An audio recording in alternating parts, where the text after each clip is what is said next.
Fala pessoal, sejam todos bem-vindos ao nosso canal. Você está no Direito dos Leigos, Direito para Todos. Aqui você fica sabendo dos seus direitos de uma forma simples e sem enrolação.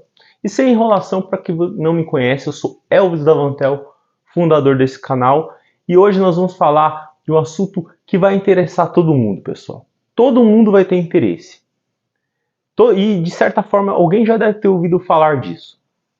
Você ouviu nos noticiários da imprensa a decisão do STF a respeito da possibilidade de bloqueio do passaporte, de apreensão da CNH de um devedor. Mas você ficou confuso, você não entendeu bem. Calma lá que nós vamos explicar tintim por tintim de uma forma que você vai entender e nós vamos sanar todas as suas dúvidas, belezinha? Antes disso, eu vou pedir uma gentileza para você. Se você não é inscrito, se inscreva em nosso canal, ative o sininho para que você receba futuros vídeos e compartilhe esse vídeo com todo mundo. Por quê? Porque você conhece alguém que deve um valor para alguém, tem uma dívida na justiça, ou você conhece alguém que tem dinheiro a receber e não sabe como receber. Então, com certeza esse vídeo vai ajudar muita gente, tanto de um lado como do outro, belezinha? Depois da vinheta, bora lá, sem enrolação.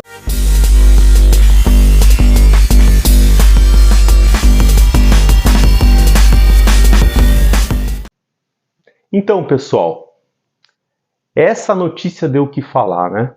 O STF decidiu a respeito da constitucionalidade de um artigo de lei, que eu não vou ficar falando um monte de artigo de lei, que nem um monte de local jurídico aí, afinal não estamos num curso de direito não. Então aqui a gente não vai ficar repetindo o artigo de lei. Eu vou explicar para você de uma forma que você vai entender.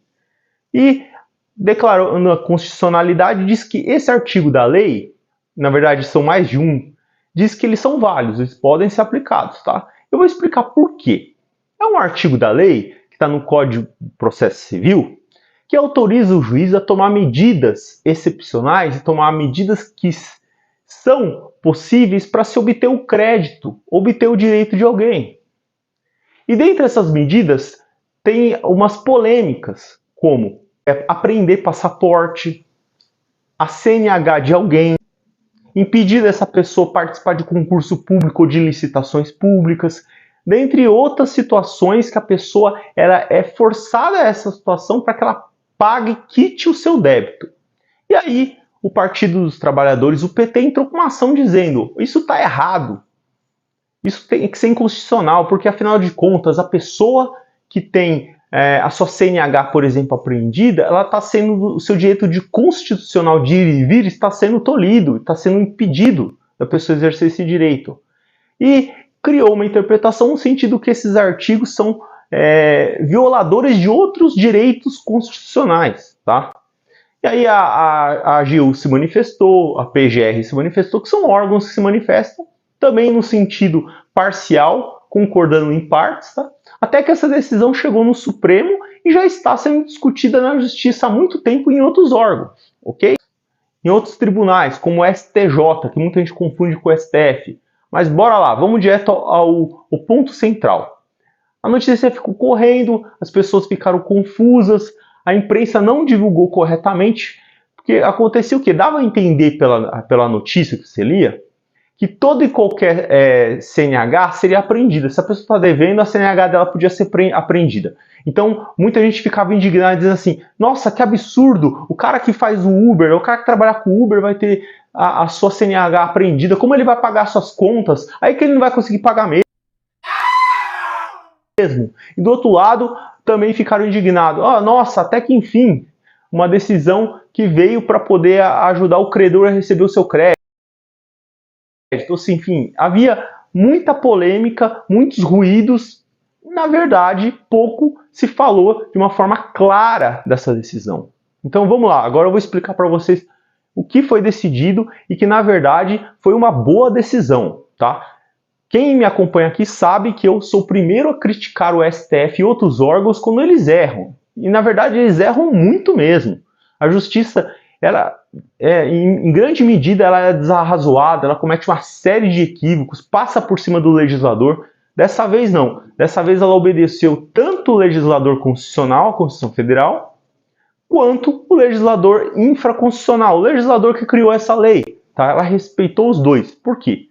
Respeitou a Constituição porque, assim como existem outros direitos e garantias individuais, o próprio Luiz Fux, o ministro, ele disse muito bem dito que um direito não pode ser um impedidor do outro. Ou seja, o cidadão que busca na justiça o seu direito a crédito, né? Ele tem um direito a receber, é o crédito, ele tem que ter o direito ao acesso da justiça respeitado, ele tem que ter o seu crédito respeitado, que também implica em outros direitos dele, e consequentemente o devedor não pode ser premiado pela sua inadimplência, pela sua postura, pelo simples motivo dele alegar que ele não pode ir e vir. E o que aconteceu?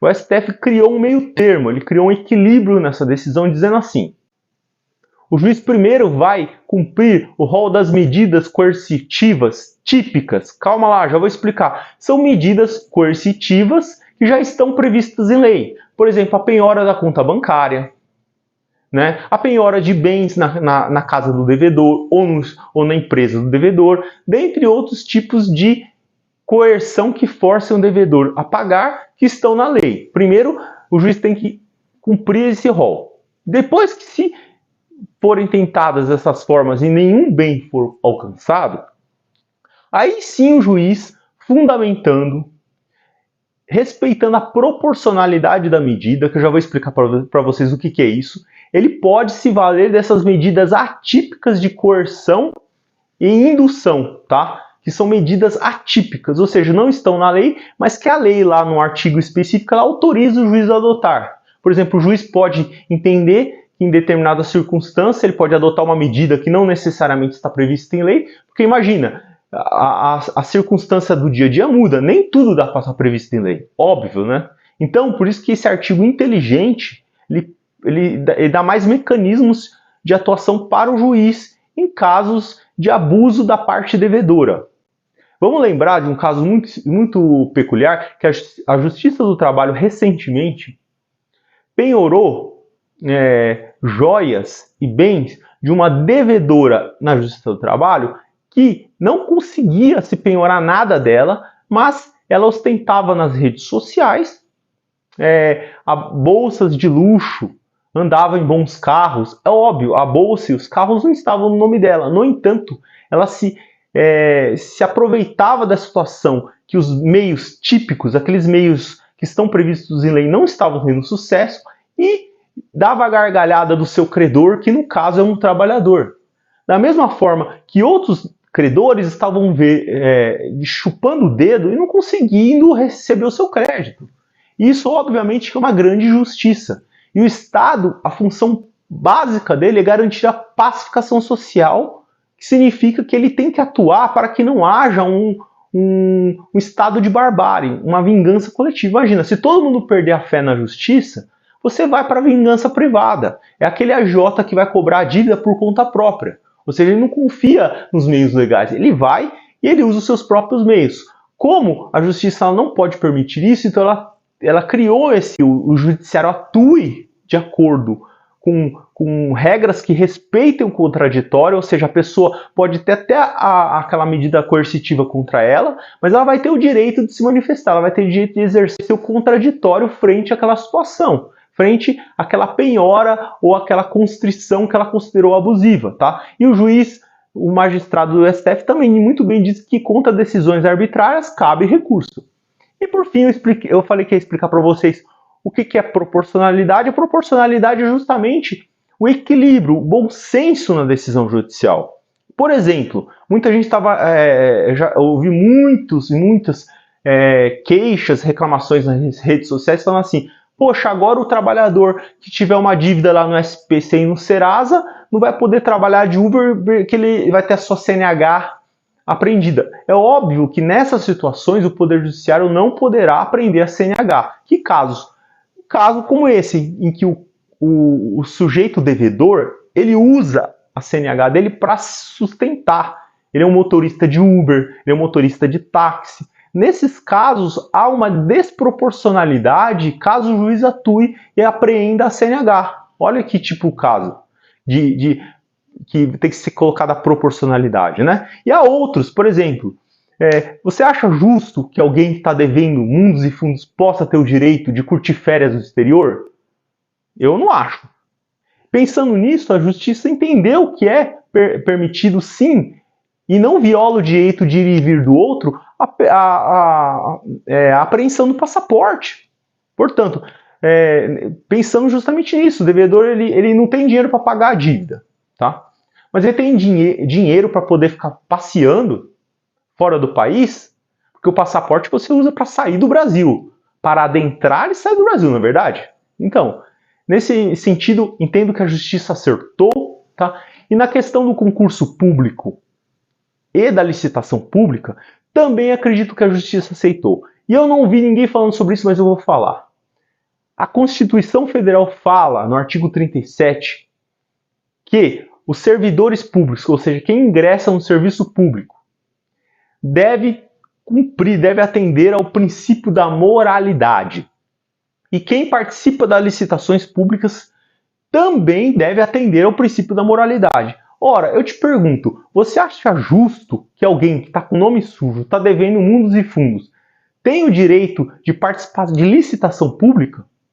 Ou alguém que é um claro devedor, que é um devedor compulsório, vamos dizer assim, um inadimplente, possa participar de concurso público? Eu acho que não. Eu acho que isso fere o princípio da moralidade, que é princípio constitucional que protege a administração pública e assim protege toda a sociedade.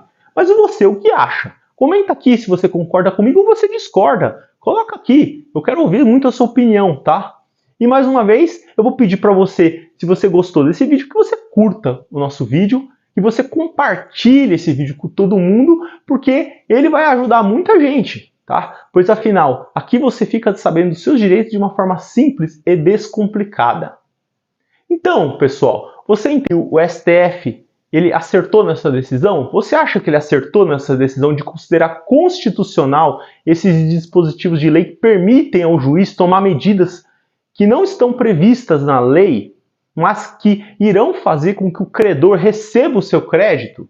E, conforme eu disse para vocês, eu concordei, eu gostei, eu acho justo, eu acho válido, eu acho que isso não necessariamente vai ferir direitos constitucionais do devedor, né? Vai depender muito, como está dito na própria decisão, a depender do caso concreto para que haja uma tomada de decisão, ou seja, as medidas coercitivas atípicas, que são essas que foram consideradas válidas, elas podem ser adotadas depois que se esgotarem aquelas outras, ou seja, as que estão previstas em lei, né?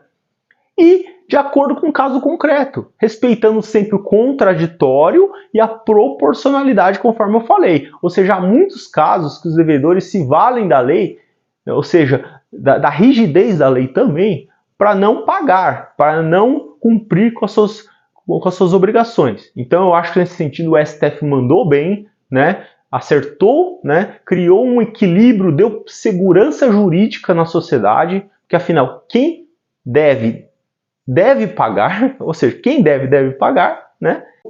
Se você quer saber mais sobre isso, nos procure, deixamos nosso contato aqui para você. Se você conhece alguém que está numa situação como essa, como devedor ou como credor, fala para ele, manda para ele esse vídeo no WhatsApp, no Telegram, enfim, nas suas redes sociais, envia para ele, com certeza vai ajudar muito essa pessoa, tá? Vou pedir mais uma vez que vocês cliquem no sininho, se inscrevam, compartilhem esse vídeo, curtam e nos vemos no próximo vídeo, hein? Até mais!